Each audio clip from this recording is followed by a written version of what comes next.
जो इस आंदोलन को जातीय रंग देने का प्रयास कर रहे हैं। हमारी मंशा कभी किसी जातियों के प्रति आपस में लड़ाने का हमारा कोई काम नहीं है। हमारा मुख्य उद्देश्य था ऐसा ही भर्ती रद्द करवाना, लेकिन बीजेपी की आईटी सेल द्वारा बड़ा पैसा खर्च करके इस आंदोलन को जातिगत रूप देने का जो कुठित प्रयास किया जा रहा है वो कहीं ना कहीं गलत है। और मैं मांग करता हूं राजस्थान की सरकार से, अगर आप में वाकई दम है तो पीठ पीछे वार मत कीजिए, आकर खुला हनुमान बेनीवाल से सामना कीजिए। और कई नेताओं का धीरे धीरे वापस जमीर जग रहा है। मैं तो कह रहा हूं उन सभी किसान के बेटों से, उन सभी नेताओं से जो संघर्ष के समय ये बात करते थे कि हम जब भी जयपुर की विधानसभा में जाएंगे, उसी का क्रम है कि हनुमान बेनीवाल जी मजबूती से नफे नुकसान की चिंता किए बिना यहाँ खड़े हैं। राजस्थान के तमाम 41 जिलों से, हर जगह से नौजवान बड़ी संख्या में इस रैली का हिस्सा बनेगा और मैसेज देगा कि क्रांति की लड़ाई में राजस्थान के जाबाज आज भी जिंदा जमीर रखते हैं और अपनी आवाज खुद बुलंद करते हैं। क्या मानते हैं जिस तरह से आप और हनुमान बेनीवाल, आपकी जो पूरी पार्टी है, लंबे समय से धरने पर बैठे, कल बड़ी रैली होने वाली है, इसको लेकर के उसके बाद में क्या रिजल्ट रहेगा, क्या मानते हैं आप? क्या सरकार दबाव महसूस करेगी, क्या सरकार झुकेगी, या फिर अगर ऐसा नहीं होता है तो आपकी आगे क्या रणनीति रहेगी? देखिए, आगे की रणनीति नेताजी का जो आदेश होगा उस आदेश की पालना करते हुए हम सबका नैतिक धर्म बनता है कि युवाओं के साथ मजबूती से खड़े रहे।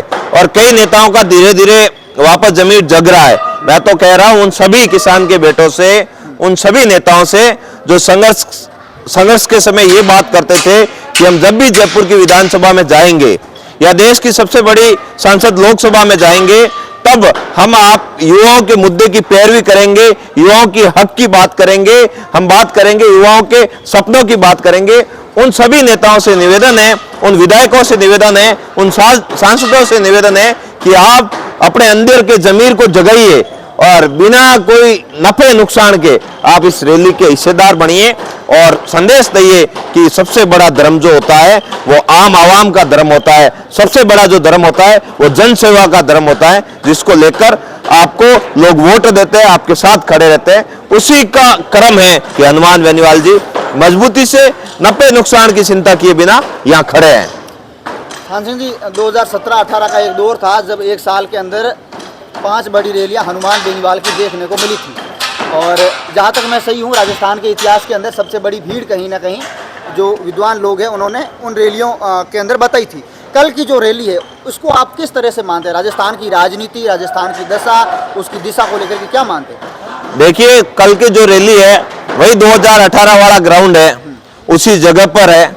और वो रैली थी इतिहास की सबसे बड़ी रैली थी और ये आंदोलन से संबंधित सबसे बड़ी रैली कल कोई होगी तो वो ये रैली होगी एसआई भर्ती रद्द, आरपीएससी भंग सहित तमाम राजस्थान के युवाओं के जो मुद्दे हैं उन मुद्दों की बात होगी। अगर मांगे नहीं मानी जाएगी तो आगामी रणनीति भी तय करके क्या रास्ता निकालना है उस रास्ते पर चलने के लिए हर एक हनुमान बेनीवाल का साथी भगत सिंह की भूमिका में, शिवराम हरि राजगुरु की भूमिका में, सुखदेव की भूमिका में एक क्रांतिकारी के रूप में हनुमान बेनीवाल के साथ कल हुंकार भरेंगे। हाँ सिंह जी, मुद्दा आपका ये था कि किसी भी सूरत में एसआई भर्ती को रद्द करवाना है। आप और नेताजी ने तमाम जो आंदोलन किया, लेकिन जो आपके जो मुख्य प्रतिद्वंदी है उनका ये मानना है कि आप अब इस आंदोलन को कहीं ना कहीं जातिवाद की राह पे ले जा रहे हैं। और लोग मानते हैं कि हनुमान बेनीवाल ने जिस तरह से जो तमाम जो बयान दिए हैं कहीं ना कहीं राजस्थान की सियासत माने या जातीय समीकरणों को लेकर के कहीं ना कहीं द्वेष फैला रहे हैं। क्या मानते हैं आप?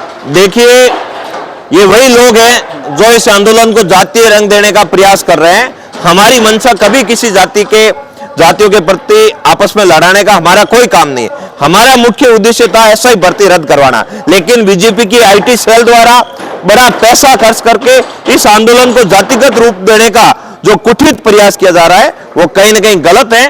और मैं मांग करता हूं राजस्थान की सरकार से, अगर आप में वाकई दम है तो पीठ पीछे वार मत कीजिए, आकर खुला हनुमान बेनीवाल से सामना कीजिए।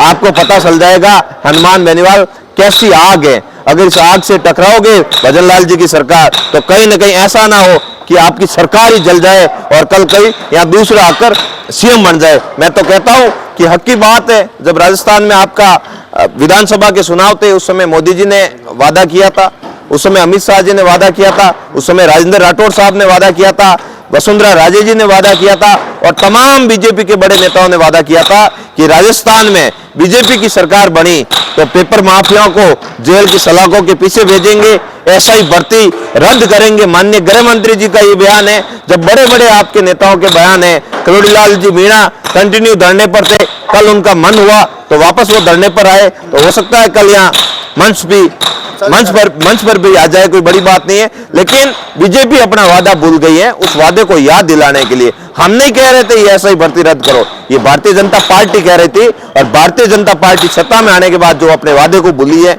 हम उस वादे को याद दिलाने के लिए और उनके सोए हुए जमीर को जगाने के लिए सड़कों पर आज भगत सिंह की भूमिका में निकल पड़े। बिल्कुल, ये आरएलपी के नेता आप लोग कल के जो रैली है वही 2018 वाला ग्राउंड है, उसी जगह पर है और वो रैली थी इतिहास की सबसे बड़ी रैली थी। और ये आंदोलन से संबंधित सबसे बड़ी रैली कल कोई होगी तो वो ये रैली होगी एसआई भर्ती रद्द, आरपीएससी भंग सहित तमाम राजस्थान के युवाओं के जो मुद्दे हैं उन मुद्दों की बात होगी।